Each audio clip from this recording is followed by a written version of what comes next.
online seminar of the optimization and game theory communities. So yeah, the speaker today will be Panayotis Mertikopoulos, but we'll have an introduction made by Matthias Staudigl. So Matthias. Thanks, Radu. So Panayotis, may I ask you? Yeah, thank you very much. Okay. So we have to start this seminar, unfortunately, with a very sad announcement. So probably many of you heard already these unexpected and very sad news. One of our dear colleagues, Bill Sandholm, passed away on July 6. I guess many people know Bill personally. For those who don't know who Bill was, I make maybe a short introduction of this very special character in our community. So Bill was an evolutionary game theorist, one of the leading figures in this field. He made a lot of significant contributions to this important mathematical discipline. He worked with many of us together, particularly Sylvain, Josef Hofbauer, myself, and the speaker today, Panayotis. I personally know Bill since my PhD years. I met him the first time in 2010, something like that, when I was still a postdoc, starting with Josef, and then I moved to Florence. And I started there, from there on, working with him. And it was a tough ride for me. I learned a lot. He pushed me also heavily, I have to admit. So it was very difficult stuff we worked on together, but it was always fun working with him. He was a very bright character, as you know. He was extremely detail-oriented and extremely precise in his reasoning, and a very special person in many respects, not only scientifically, but also personally. So I remember some nice jokes we had through Florence and the Teutoburger Forest, where he visited me, but also in the Châtel and other venues where we met. Yeah. So we're all very sad about this tremendous loss. And I'm pretty sure we will do something further to memorize this extremely gifted scientist. And I just want maybe to open this session with 1 minute of silence just to memorize Bill. And yeah, I cannot say more at this stage, okay? So I will mute my microphone now, and maybe we can have some silence now.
Okay, thank you very much.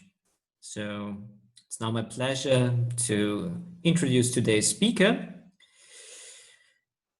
So Panayotis is not only a good friend, he's also very well known in the game theory community, but also in machine learning. We work together on several papers, and he's one of the pioneers on a big field, games, dynamics, and optimization. So he taught me also quite a lot, I have to admit, and he's also pushing me. So it's, I'm very happy to announce Panayotis as the speaker of this joint seminar. And yeah, you know the rules, right? I think we discussed the rules already, so the floor is yours. Thank you. Thank you, Matthias. So before starting Panayotis, I would like to make an announcement, a set announcement for the optimization community.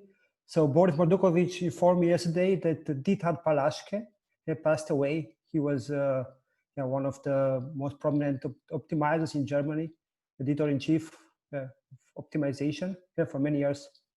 So this happened last week. So this was a sad week for both communities. So Panayotis, sorry. Indeed, sad week. But Matthias, thank you for the introduction and also for this commemoration of Bill, of both as a scientist and as a human being. Even though the work I'm going to present today is not joint work with Bill, Bill has worked extensively on the interface of games and dynamics. So much of what I'm going to discuss is at least indirectly inspired or influenced by Bill's work.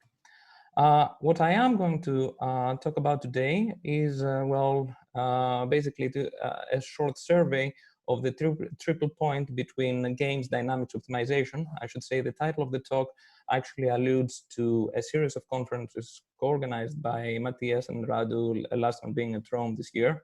Hopefully this will continue. The talk itself will cover a range of recent papers. It will basically consist of two parts. The first part will focus on optimization, and it will be based on a joint paper with Nadav Halak, Ali Kavis, and Volkan Jever from EPFL. While the second part, the game theoretic part, will focus on some recent papers with Yorgos Pilouras from Singapore, Christos Papadimitriou from Colombia, and also Zheng-Yon Zhu from NYU, and Yaping Shi and Volkan Jever from EPFL. So much as I would like to take even a modicum of credit of the credits that Matthias ascribed to me about any contribution to the use of dynamical systems in optimization and game theory, I would have to start by saying that this, especially that the interface between dynamical systems and optimization has been an extremely fruitful research direction for many years. Starting with the study of gradient flow, where contributions are simply too many to list, but also for more sophisticated flows like non-Euclidean or Hessian-Riemannian or singular Riemannian flows, or heavy ball methods with or without Hessian damping, in a series of papers by Atouche and co-authors, or the use of dynamical systems to study accelerated methods, again by Atouche or Sue Boyd-Candes and co-authors, and many co-authors. Likewise, in game theory, the study of dynamics and games has gone hand in hand. As Matthias already mentioned, Bill was one of the leading figures in this field. His presence will be missed very much. He wrote the most recent textbook on population dynamics, and this is now one of the Bibles for the field, but also earlier work on random matching by Josef Hofbauer, Carl Sigmund, Jürgen Weibel, and learning in games by Michel Benaim, Sylvain Soran, again Josef Hofbauer, but also Sergio Hart and Andrea Mascolel. In general, this has been an extremely rich field, which I'm only going to be able to scratch the surface today, with some recent contributions. So the first part, as I said, is going to concern optimization. And I will start by showing how we can, first of all, by some introductory material on the interface of dynamical systems and optimization. The basic optimization problem that we'll be interested in is going to be that of minimizing a non-convex, usually high-dimensional function f. The specific technical assumptions for f, I will make them precise later, But for now, what I would like you to keep in mind is that f is assumed either to be unknown or otherwise difficult to manipulate in closed form, which is the case in many applications to control engineering, machine learning, deep learning. And this is what will motivate us to focus on low precision first order methods. And for the game theory community, I would say that for now you can view this as a single player game where the objective is simply to calculate the best responses. And then we'll examine the game theoretic implications in more detail in the second part of the talk. Now, the starting point and the common point of the interface between dynamics and optimization is the most basic flow attributed, rather associated to a function, which is its gradient flow. This is a very simple dynamical equation where the driving vector field is simply the negative gradient of f, and it has the basic property that the objective to be minimized is a strict Lyapunov function for the gradient flow, meaning that it is strictly decreasing along the trajectories of the flow except along constant trajectories. Now, this decreasing property is already a huge boon, which tells us that we're going to descend this potential. Whether this implies convergence and what exact type of convergence this implies is a slightly more subtle affair. In order to keep things simple, two very basic blanket assumptions that can be made for f is that it will be Lipschitz smooth, meaning that it has a Lipschitz gradient and bounded sublevels. Under these very slight conditions, you can show that indeed the trajectories of the system will converge to the critical set of the function. I would like, however, here to make a small note that this does not necessarily mean that the trajectories of f will actually converge to a point. Convergence to a point is a much more involved affair, which takes us into the study of tame, Loyashevich KL type functions, as mentioned by Jérôme in last week's optimization talk. But for our purposes, this will be enough. Now, the problem is that, of course, this property is not enough by itself because gradient flow is an ODE, so it is not an implementable algorithm. In order to have an algorithm from this, we have to discretize it.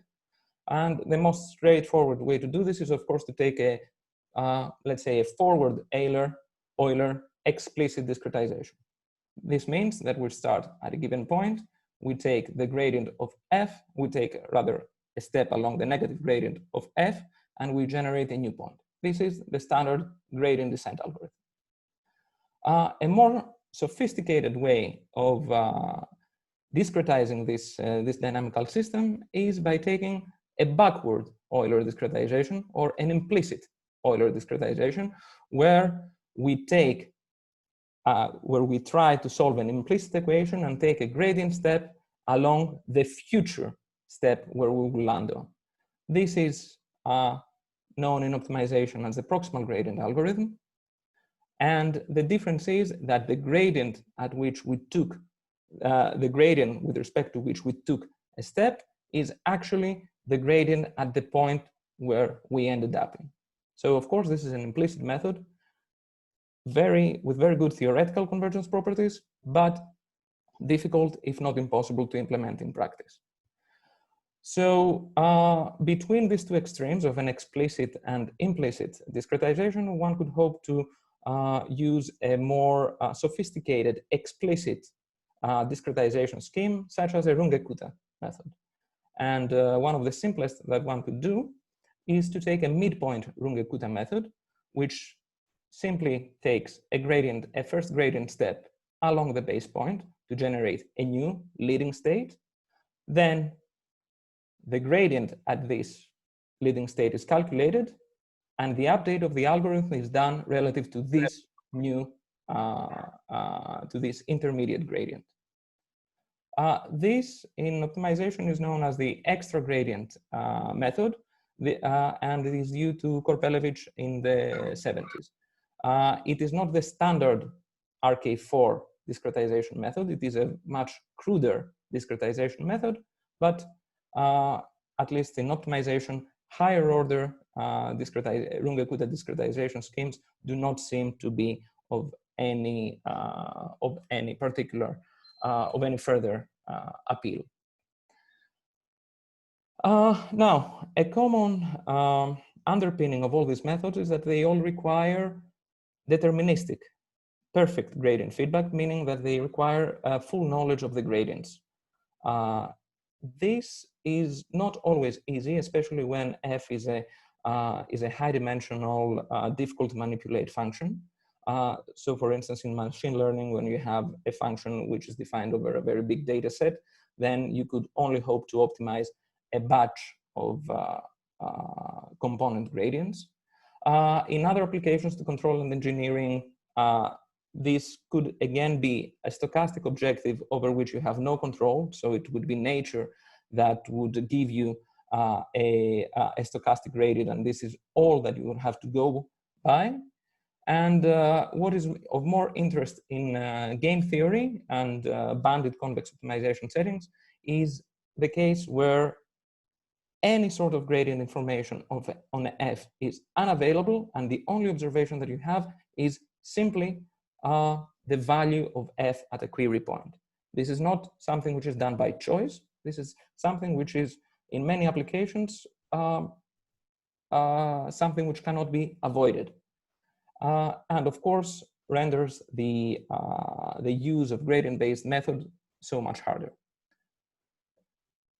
For this reason, in the rest of this talk, everything will focus on cases where we have stochastic first order oracle feedback, SFO feedback, meaning that at a given state of an algorithm, we are given some feedback which consists of the gradient, some noisy observation of the true underlying gradient, and this noise consists of some zero mean component plus some bias.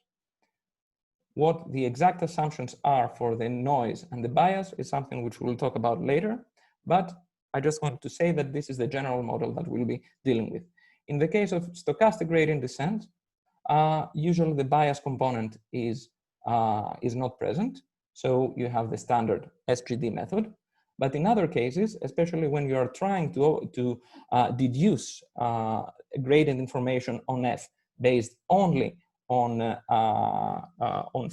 functional observations, this bias does play a role. To give you an example of this, suppose that if you want to estimate the derivative of a function at the target point, the easiest thing that you could do is to take a simple difference quotient, or it's higher dimensional analog if you're in higher dimensions. This is very good. The problem with this difference quotient is that in applications to either online optimization problems or game theory, the moment once you query your function, meaning once you choose an action, the next time that you might have the opportunity to choose to query the function itself might have changed. Why? Because it might be impacted by the actions of other players if you're playing a game, or because the environment that you are optimizing in evolves over time. So in this case, 2-point or multiple point estimations of the gradient of f for the gradient of f cannot be used. And an important question is whether you can do it, whether you can estimate the gradient with a single shot estimator, with a single point query. Here, a standard trick is to consider to randomly draw a direction with uniform probability, and then consider the value of the function that you observed times this perturbation direction. In expectation, this gives you precisely the difference quotient that you would like to have in order to estimate the derivative. So in the single dimensional case, you can use this very simple trick to estimate the derivative of f with a single query at a slightly perturbed point of the one you're trying to perform the estimation. This approach is known as a simultaneous perturbation stochastic approximation, a bit long, so it is usually called SPSA, and it was popularized by Spohl in the 90s. In higher dimension, the only thing that you need to do is to replace this ±1 with a vector which is uniformly drawn from the unit sphere, and then you simply need to rescale everything with the dimension of your space, which is just a factor that appears from the analysis. Now, why am I going into all these details? Because all the schemes that we've discussed so far, namely gradient descent with perfect gradients, proximal gradient with the perfect gradients, extra gradient with perfect gradients, stochastic gradient descent, or gradient descent with an SPSA estimator, these can all be viewed as special instances of a generalized Robbins-Monroe algorithm, where you simply do the gradient, a forward gradient update modulo some noise in the gradient. What is interesting is that with this generalized Robbins-Monroe scheme, you can recover all the previous algorithms. So it offers a very nice umbrella for studying all these algorithms in a unified way. So ordinary gradient descent has no noise and no bias. Proximal gradient with deterministic information, perfect gradient information, has no noise, but it has a bias, which has to do with the fact that you're not using the gradient at the base point, but at the future point. The same is true for extra gradient. And on the other hand, in stochastic gradient descent, you have non-zero, you have a zero mean component, but no bias. And if you're using SPSA estimators, you have both a zero mean noise and a bias, which has to do with the fact that you're not accurately estimating the gradient of the actual function, but that of a smoothed version. All right, so all this was to show how you can integrate, no, actually all this was to arrive at the general type of schemes that we'll be looking at the rest of this talk. And now what we like to see is how we can actually study this and go back with the help of dynamical systems theory. So the key idea here is that if the step size is small, then one would expect the noise to wash out in a certain sense, so that in the long run, the behavior of the generalized Robbins-Monroe scheme and that of the gradient flow essentially coincide. Now, this is what is known, has become known rather, as the ODE, Ordinal Differential Equation method of stochastic approximation. And its first instances appear already in the work of Jung in the 70s and subsequently by Kushner and Clark, Kushner and Yin, many co-authors. In the French school by Marie Duflo, Benveniste, Métivier and Priouret, and also Benaim, more recently by Vivek Borkar, and the list goes on. The key idea here is that what you are trying to do is, given a sequence, given an algorithm, you are constructing a continuous time interpolation thereof, which you then use to see if this continuous trajectory is, in a certain sense, close to the trajectories of the gradient flow that you are studying.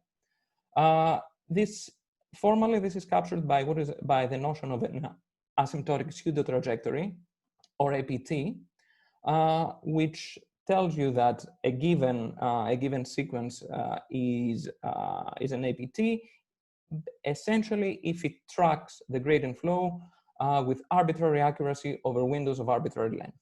Now, the introduction of APTs is something that took place in the mid-90s with the work of Benaim and Hirsch, and was subsequently popularized and explored in much more depth by Benaim and Hofbauer and so on in the context of differential inclusions. Again, Vivek Borkar, David Leslie, and the list goes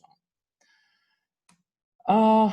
The basic question that we need to answer here, and this is where we're getting into the technical details, is when is a sequence generated by a Robbins-Monroe algorithm an APT of the underlying gradient flow? So there are many things to consider here. And for this, I am breaking things up into 3 different types of conditions. The first have to do with what could be seen as structural properties of the problem at hand. One is if the trajectory itself is bounded, or if the function to be optimized is sufficiently regular, for instance, Lipschitz continuous and smooth. The other set of conditions has to do with the behavior of the noise term. And these are all conditions that have to do with formalizing the idea of the noise becoming negligible. Well, I shouldn't say negligible. I should say more that the noise washes out over time. And the last condition has to do with the bias of the algorithm, and is a requirement that the bias in the gradients actually becomes small over time, because otherwise, if the bias does not become small, then of course we have imprecise gradients, so there is no way to converge to the correct solution.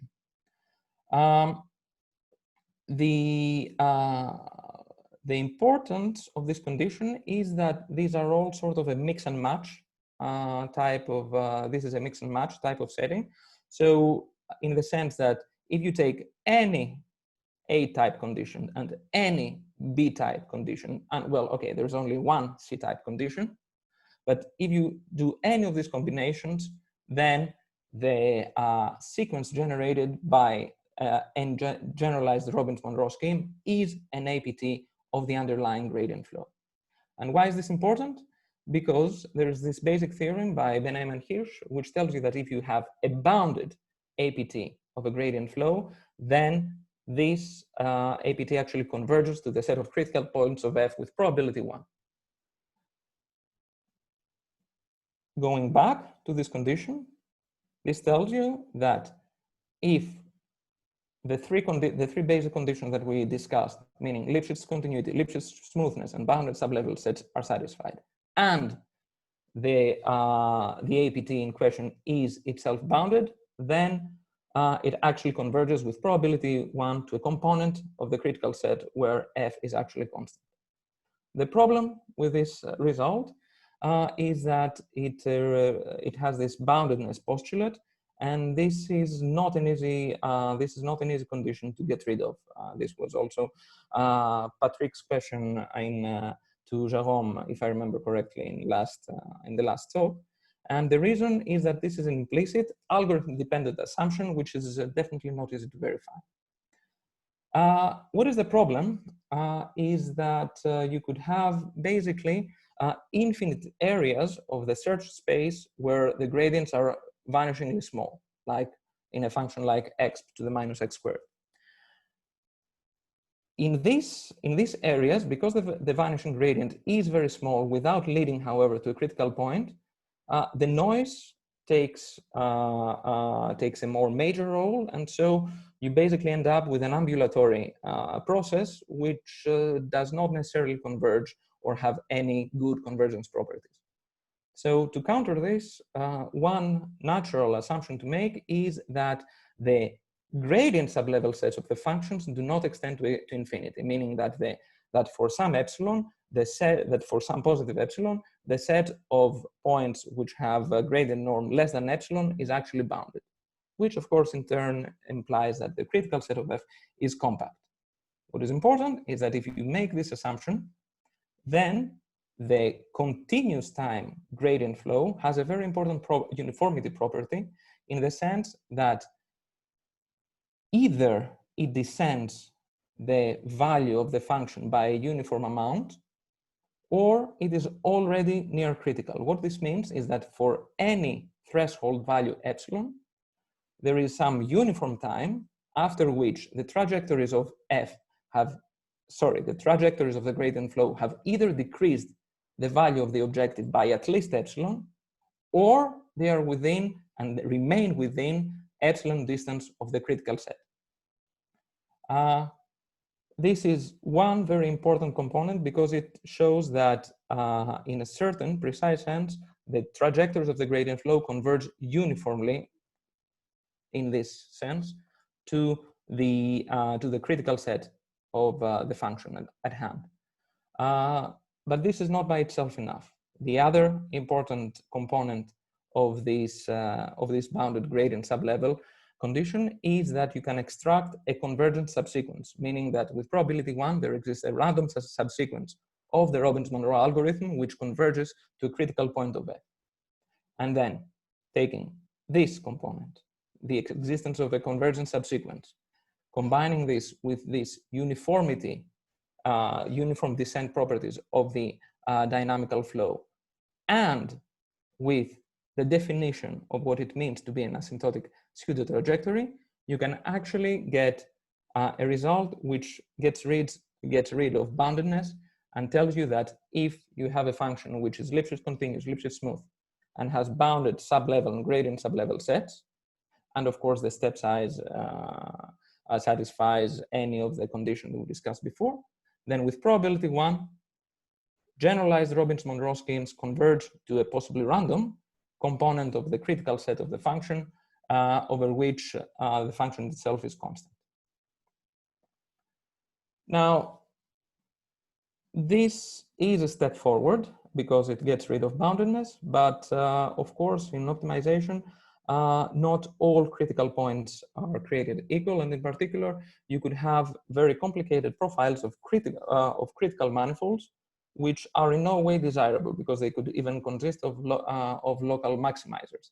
The problem is that in many applications where we would like to use generalized Robbins-Monroe schemes of this type, such as in deep learning, these are actually very common. So the first question is whether these type of algorithms avoid these points. And a first attempt to answer this question was done in the case of what is known as a hyperbolic saddle, meaning a non-minimizing critical point with an invertible Hessian. Because of the invertibility of the Hessian and the existence of at least one negative eigenvalue, these points are linearly unstable in the gradient flow. So this makes convergence to such points highly unlikely.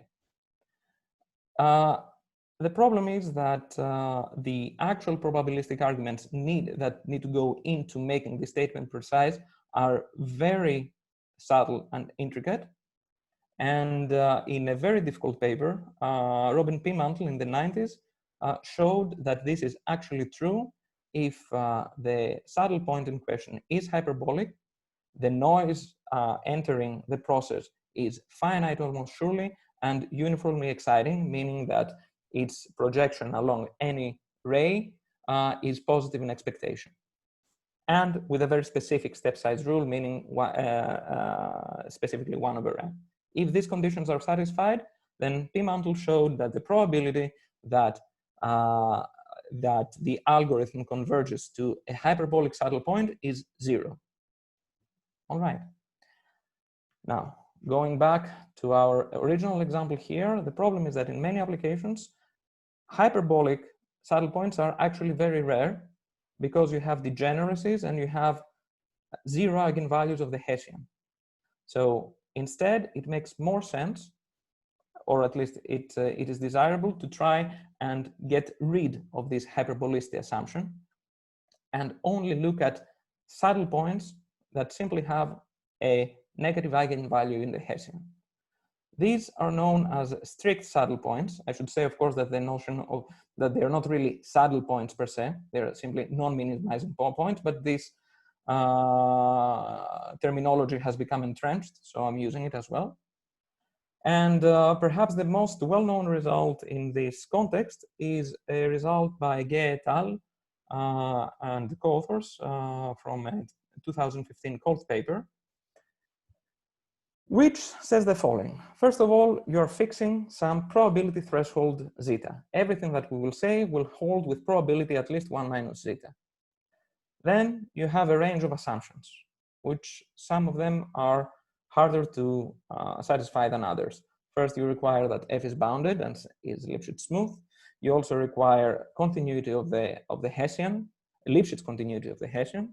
And then you require the so-called a triple property for F, meaning that any point either has a gradient which is greater in norm than some epsilon, or a uniformly small Hessian eigenvalue, or is close to some local minimum around which f is strongly convex.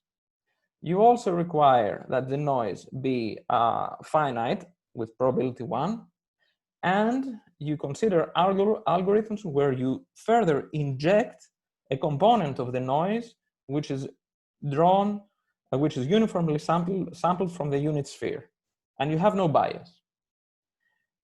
Then you run stochastic gradient descent with a step size which is inverse logarithmically proportional to your confidence level. And if you do this and you run the algorithm for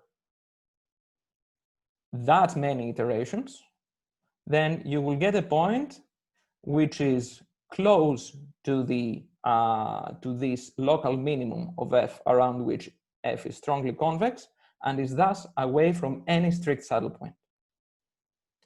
So this is definitely an avoidance result, but one limitation is that it doesn't hold with probability 1, and also that the type, whoops, what happened? Sorry about this. And the type of condition that it requires, I forgot that these links are clickable. I'm sorry about this. Good. Now this is safe. And the type of assumption it requires are not always easy to satisfy in practice. So what you can say is that if you combine, however, if you combine the strict saddle definition with the theory of P-mantle, you can actually do better with regard to almost sure avoidance. And in particular, if you have an objective function which is Lipschitz continuous and Lipschitz smooth, and you have the same assumption for the noise as in P-mantle's theory, meaning that it is finite, almost surely, and uniformly exciting, and you use any power law decreasing step size, then the probability that you can show that the probability that xn converges to a set of strict saddle points is actually 0. This in turn requires, as I said, a use of the theory developed by P-mantle, and also some deep differential geometric results arguments by Benaim and Hirsch for the study of Morse-Smale-Ern processes. But using these two in conjunction, you can get this result, which is one of our results with Nadav Halak, Ali Kavis, and Volkan Jever that I mentioned in the beginning. So this is basically the overall landscape I wanted to survey in terms of optimization properties for Robbins-Monroe algorithms. And if I were to sum it up, we see that they have that Robbins-Monroe schemes have some very good properties. In single agent optimization, they always converge to the problem set of critical points, and moreover, they avoid spurious, non-minimizing critical manifolds. So the question now, and this is where we veer into game theory, is whether a similar picture can be drawn in the case of game theoretic learning, and whether this intuition, this takeaway actually carries over to games. So the question we would like to answer is whether multi-agent learning algorithms have similar properties, meaning whether they converge to unilaterally stable stationary points or Nash equilibria, and whether they also avoid spurious non-equilibrium points. All right. To give you an idea of the game theoretic learning type of procedures that we'll be looking at, you have a set of agents that are called to take repeated decisions with minimal information. So from the focal point of view of a given agent, each agent will choose an action, and then they will incur a loss, which will depend a priori by the actions of all other agents. And we'll try to see whether if by using a gradient, a first order iterative process, this can lead to some equilibrium play to emerge over time. The key difference here from the rationalistic viewpoint of the theory of stochastic and repeated games is that we are in a completely unknown world. We're not in a Bayesian setting. We're not in the setting of stochastic games. We have no beliefs, no knowledge of the games or its governing dynamics, nothing. And we are only operating with very minimal information, meaning at its extreme, we only receive the feedback of the actual loss that we incurred, and that's that, or maybe some stochastic gradient. Now, to define the setting formally, we will be working with continuous games with a finite number of players. So this means that we have a set of players, usually indexed by I. Each player would select an action from some closed convex subset of a Euclidean space. And then the loss of each player would be given by a function which depends on everyone's actions. And this is the game that will be repeated over time. If you want, standard examples of such games are, of course, mixed extensions of finite games, divisible good auctions, Cournot oligopolies, power control problems, etc., etc. These are pretty well known, I believe, to the game theory community, so I'm not going to spend any more time on this. I would just like to define in the setting what the notion of a Nash equilibrium and its relaxations. Of course, a Nash equilibrium is a profile which is unilaterally stable in the sense that any deviation from any player cannot lead to a better cost. And you can have a local version of a Nash equilibrium, meaning meaning an equilibrium which is rather a profile which is stable under local deviations, or you could have a unilaterally stationary point or a critical point if you want, which corresponds to the action being chosen being stationary for the focal player's payoff function given the profile of the others. These are, of course, not necessarily rational points, but they are the generalization of critical points and local minimizers in optimization. As in optimization, a key role will be played here by the individual loss gradients of the players, which are simply the gradient of each player's loss function relative to its individual action variable, and these identify the directions of individually steepest descent. And if you take these individual loss gradients, then local Nash equilibria can be characterized as solution to a given Stampakia variational inequality. The intuition being that the function, each player's loss function, is weakly increasing along all feasible rays. Or if you want, that individual loss descent directions are outward pointing. Here, what I'm displaying is the action space of the game, and formally what I'm saying simply means that the negative gradient, the negative individual gradients, are elements of the normal cone at an equilibrium.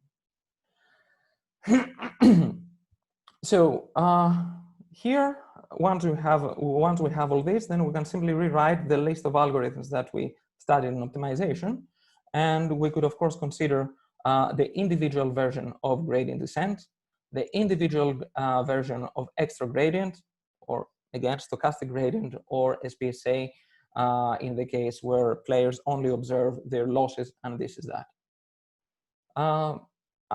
Since we discussed this in detail in the optimization part, we don't need to go into too much detail here. The only thing that that I need to say is perhaps that now the mean dynamics are again captured by a dynamical system.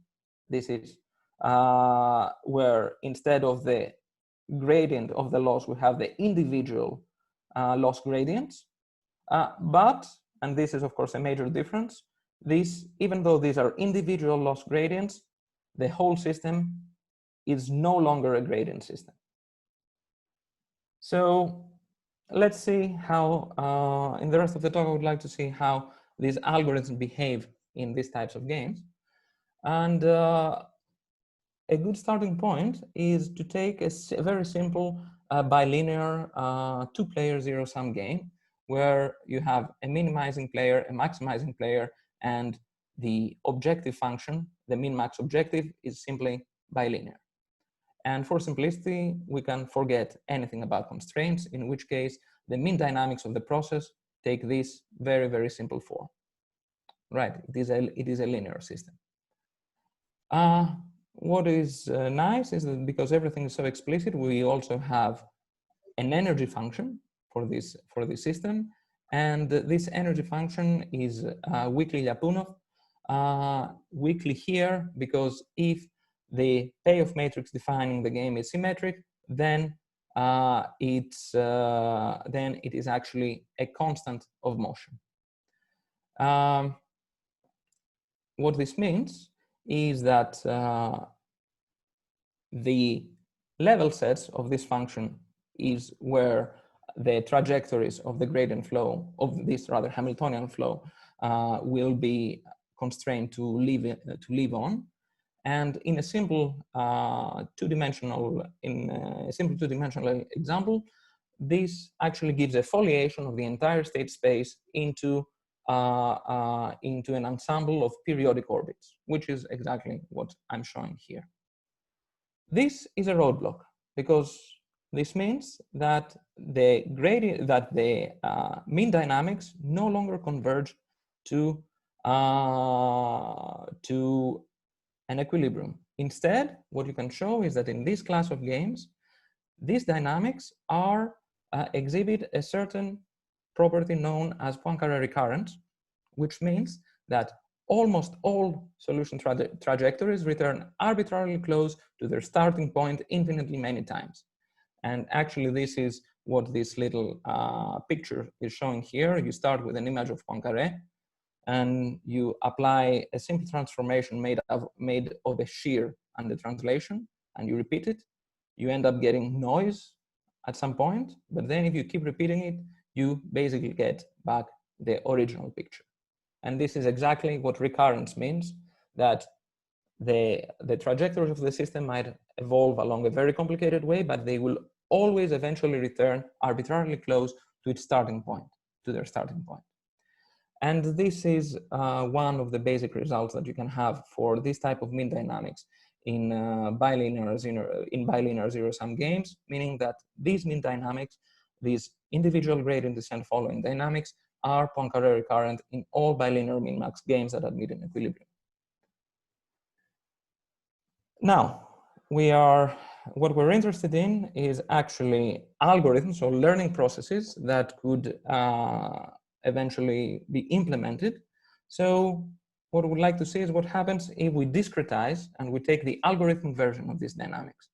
If we just take standard gradient descent, in this case, things are actually even worse, because not only is the energy not decreasing, remember in continuous time it is a constant of motion, here, because of the discretization error, it is actually increasing. So this simple forward discretization of gradient of the mean dynamics of individual gradient descent actually leads to an outward spiral of diverging trajectories. On the other hand, if you do an extra gradient, if you do this Runge-Kutta discretization, in which you take the extra gradient discretization of this individual gradient descent dynamics, then what you get is an inward spiraling trajectory, which eventually converges to a Nash equilibrium in bilinear zero-sum games. So this last result that I mentioned is, of course, well known in optimization. It was already the original result by Korpelevich for the convergence of extra gradient in pseudo-monotone variational inequalities. But what is important in our case is that this shows a very important disparity, where we have, even though we have the same underlying dynamics, in continuous time we have Poincaré recurrence or periodic orbits. If we do a forward discretization, we have divergence, outward spirals. And if we do an extra gradient implementation, then we have convergence, inward spirals. So we have wildly different outcomes, even though we have the same underlying dynamics. And this is already a huge difference from the optimization world, where all discretizations, all Robbins-Monroe algorithms have essentially behaved in the same way, perhaps not in terms of rates of convergence, but in terms of qualitative convergence properties. There is a setting where where all these discretizations actually give the same answer, and this is when the game itself is actually what is known as strictly monotone, meaning that it satisfies this variational characterization. Monotonicity comes from operator theory, and you say that the game is strictly monotone if this inequality is strict whenever the points at which the evaluating points are different. If you wish, this has a very simple interpretation in terms of convexity. This simply means that the game's Hessian matrix, which is just the block version of ordinary Hessians with cross terms belonging to different players, is positive definite. Again, most of the examples that we already discussed satisfy this condition, but importantly, bilinear games are monotone, but not strictly monotone. This is important because as we saw in bilinear games, we have this disparity between between continuous and discrete time.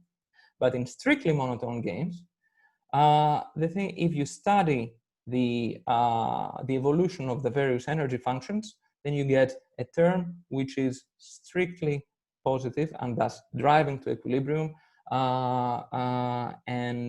This drift term is actually a concrete counterbalance to the discretization error.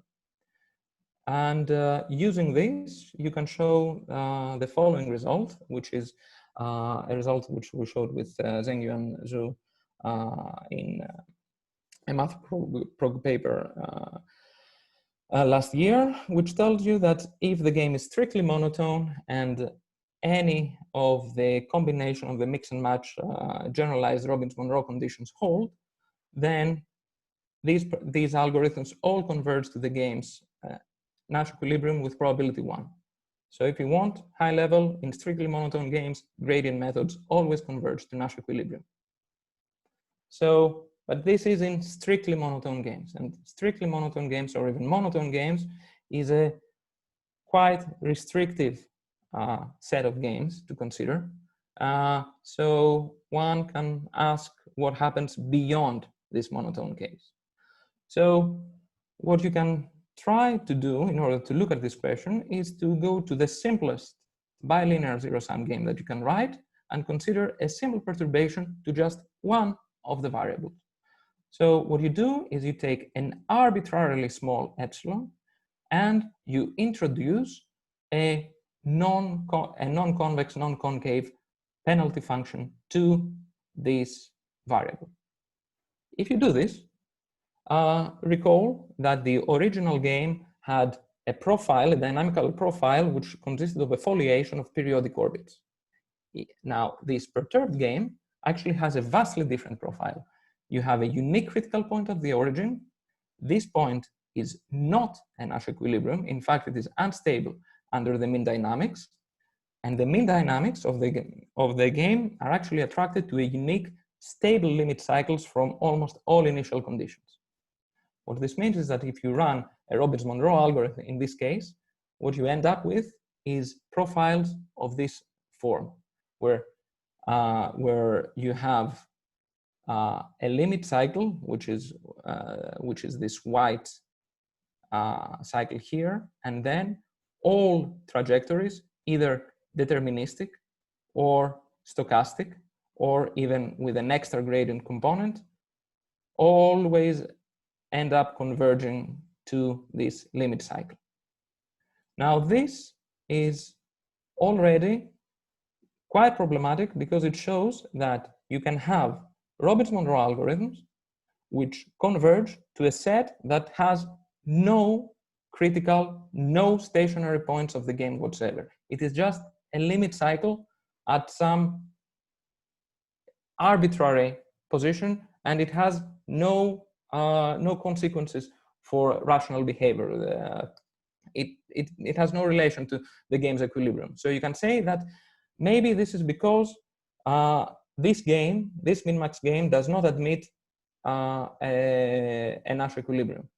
Well, the thing is that if you change the perturbation that you do a little bit, then the origin becomes a local Nash equilibrium, which is stable under the mean dynamics, but then you also have a bifurcation of the limit cycle into two limit cycles. One is unstable and shields the equilibrium, so everything which is within this limit cycle will end up converging to equilibrium, but the other is stable, and so it ends up attracting the entire state space outside this very small neighborhood. So just to give you an idea of what this looks like, you have this very small neighborhood around the game's only local Nash equilibrium, and basically all trajectories, except with those with which very small probability end up getting in this region and staying within this region and end up converging, well, all other trajectories will end up converging to this limit cycle, which again is catastrophic in terms of rationality properties, because it tells you that basically you cannot have any predictive power in this game. So to formalize this, I should say that these type of limit cycles are example of what is known in dynamical systems theory as internally chained transitive sets, which are invariant sets that have no proper attractors. The key difference with optimization is the following. If the dynamics admit a potential, you can show that the only ICT sets are components of critical points. Otherwise, if you have a bilinear game, then any annular region around the game's equilibrium is an ICT set, which explains why you have this completely irrational behavior, namely, or rather completely this very variable behavior. Basically, the entire space is an ICT set, so you can have no conclusions about convergence. But in almost bilinear games, you can actually have convergence to isolated periodic orbits, which have no stationary or critical points, and these are completely spurious attractors. And this is something that you can formalize by saying that if you have any Robin-Monroe algorithm which satisfies the standard conditions for the method step size and the noise, then the process will converge to an ICT set of the mean dynamic with probability 1, and it will converge to any attracting set of the underlying mean dynamics with arbitrarily high probability. And this is a local convergence result, and the Bayesian basically of attraction has to do with the Bayesian of attraction of the underlying mean dynamics, which even in very simple games can be huge for the game's spurious attractors. So this is, if you want, one takeaway that in contrast to single agent problems, game theoretic learning could have limit points that are neither stable nor stationary. You can only have good convergence properties, good blanket convergence properties in some sort of monotone games or pseudo-monotone games. But beyond this monotone setting, you cannot avoid spurious or non-equilibrium points with positive probability.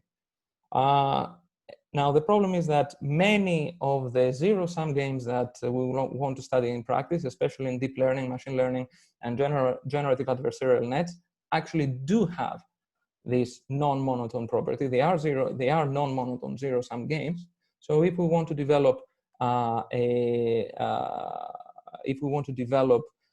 consistently behaving algorithms for these type of applications, then we might have to work with a drastically different approach for instance, mixed strategy learning or otherwise, which of course carries its own set of problems because it has to do with sampling and all that. This is this interface of dynamics and games and mixed strategy learning in games was exactly one of Bill's expertise. So his presence will be dourly missed in the future. Thank you. So thank you very much, Panayotis, for the nice talk. So it was a nice bridge between optimization and games theory. Very nice talk. Thank you. So it is time for questions. So Jason Lee. I mean, yeah. Yes. Should I read the question or should you? No, but he can unmute his mic Yeah. if you want. Yep. Yeah, I was just asking, what does that last bullet mean that you cannot avoid non-spurious points? Is it a class of algorithms cannot, or what's the statement there? So for this talk, it was all Robbins-Monroe algorithms, like the one that I showed, that for the optimization setting, but of course the multi-agent version thereof. You can also extend the same result to scalable second order algorithms like consensus optimization and similar ones, and so that, like for example, I'm thinking of an algorithm like gradient descent, gradient ascent run on 2 time scales. Certainly, if that algorithm converges, it converges to a local stack overflow. So gradient descent. So if you do two times scale, then this is not a Robbins-Monroe approximation. Sure. So the flow is actually different. So this is not covered. But I see. Essentially, with gradient descent ascent or 2 time scale, what you end up in a sense proxying is the fact that you can actually play sort of a best response. One player plays sort of a best response while the other grade and descends. And so by using this best response, you can of course do better. This is what I meant by drastically different approach, that ordinary single scale iterative methods would not work in this regard. I see. So you're ruling out methods such that the second player can anticipate. The first player can anticipate the second player, roughly. Depends on what meaning you give to the word anticipate, because extra gradient, for instance, is an anticipatory method. If you do a multiple player version of proximal gradient, this would also be an anticipatory method. So depends on how you define the word anticipate, I would say. I see. So, further questions? Panayotis, what about the time average of the trajectory? In which case? General question. General question. So that's a pity. I actually had, first of all, in monotone games, not an issue. We already know, we already have very good convergence properties thanks to Nemirovsky for extra gradient, etc., etc. Unfortunately, I chose to, whoops, what happened here? Sorry, guys. Unfortunately, I chose to rerun the simulations and take out the ergodic trajectories. But here's the thing. The ergodic trajectory will end up converging, let's say, roughly to some centroid of the circle, of the limit cycle.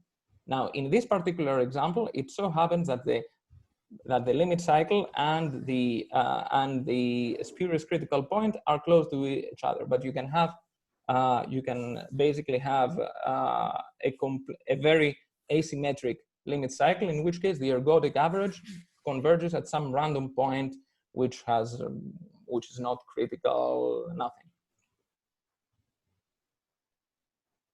Does this answer your question?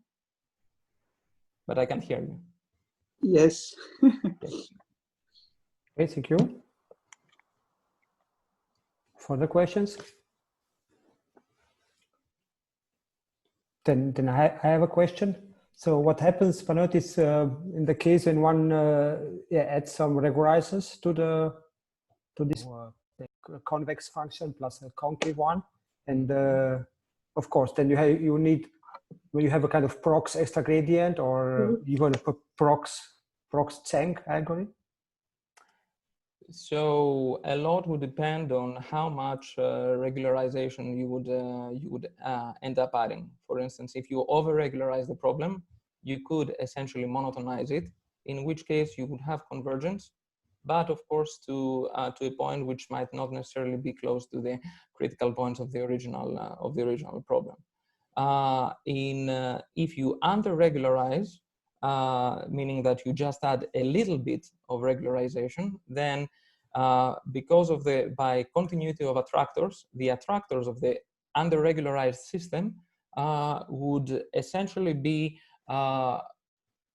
very close to the attractors of the unregularized system. So the spurious convergent phenomena like convergence to these limit cycles would actually persist. There would, conceivably there is some sweet spot of regularization which avoids these traps coming from the unregularized system and the convergence to an over-smoothed over-regularized system, but getting to this sweet spot is something which I have no idea how it could be done. Yeah, okay. So, further questions? Thank you, Panayotis. Is there any link between the almost bilinear games and weakly monotone games? Well, again, a weakly monotone game, I would guess, is if you have a Lipschitz smooth objective, then this would give you a weakly monotone game. So, of course, weakly monotone games would include all, I guess, all bilinear games that with a Lipschitz smooth objective, I believe. Okay, thank you. So, do you have more questions? And the further questions?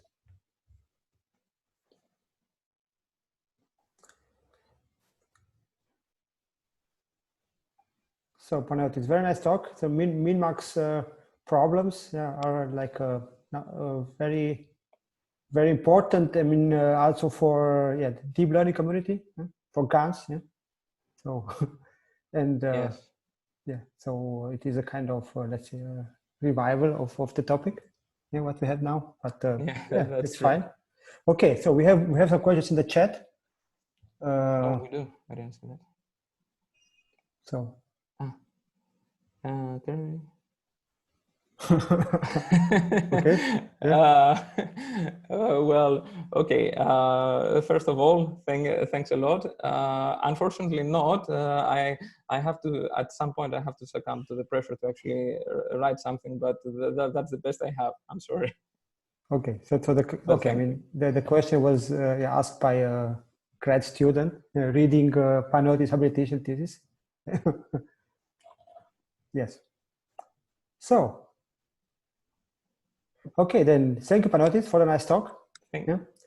So it was a pleasure, and thank you, or many thanks to the game theory community for organizing this joint seminar. It was a nice experience, and I wish you a nice week.